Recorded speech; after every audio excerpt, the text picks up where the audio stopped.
ಭಾಗವಹಿಸಿ ನಿಮ್ಮೆಲ್ಲರಿಗೆ ಆಶೀರ್ವಾದ ಮಾಡುತ್ತಿರುವುದು ಬಹಳ ವಿಶೇಷವಾಗಿರುವಂತಹ ಕಾರ್ಯಕ್ರಮ ಇದು. ನಿಜವಾಗಿ ಕೂಡ ಅಣವೀರ ಭದ್ರೇಶ್ವರ ಅಂತಂದ್ರೆ ಸಾಮಾನ್ಯ ಅಲ್ಲ. ಅಣವೀರ ಭದ್ರರಿಗೆ ಯಾರು ನಂಬ್ಯಾರ ಎಂದೂ ಕೂಡ ಕೈ ಬಿಟ್ಟಿಲ್ಲ. ಅಂತ ಒಂದು ಅಮಯುಕ್ತ ಕ್ಷೇತ್ರ ಯಾವುದಪ್ಪ ಅಂತಂದ್ರೆ ಅಣವೀರ ಭದ್ರೇಶ್ವರ ಕೋರ್ವಾರ ಕ್ಷೇತ್ರ ಅಂದ್ರೂ ಕೂಡ ತಪ್ಪಾಗಂಗಿಲ್ಲ.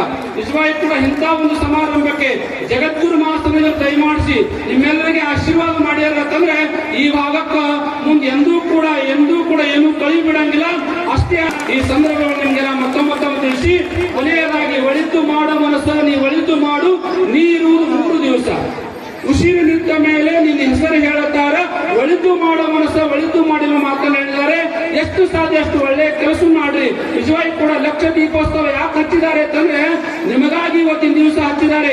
ನಿಜವಾಗಿ ಕೂಡ ಇಂಥ ಕಾರ್ಯಕ್ರಮದೊಳಗ ನೀವೆಲ್ಲ ಪಾಲ್ಗೊಂಡಿದೆ, ನೀವೆಲ್ಲ ಧನ್ಯವಂತರು ಅಂತಂದ್ರೂ ಕೂಡ ತಪ್ಪಾಗುವ ಮಾತನ್ನು ತಿಳಿಸಿ ಈ ಸಮಾರಂಭಕ್ಕೆ ನಿಮ್ಮೆಲ್ಲರಿಗೆ ಆಗಮಿಸಿರುವಂತ ತಮ್ಮೆಲ್ಲರಿಗೆ ಭಗವಂತನ ಬೆಳೆದ ಅಣವೀರ ಭದ್ರೇಶ್ವರ ಜಗದ್ಗುರು ಮಹಾಸ್ವಾಮಿಗಳು ನಿಮ್ಗೆಲ್ಲ ಒಳ್ಳೇದ್ ಮಾಡಿ.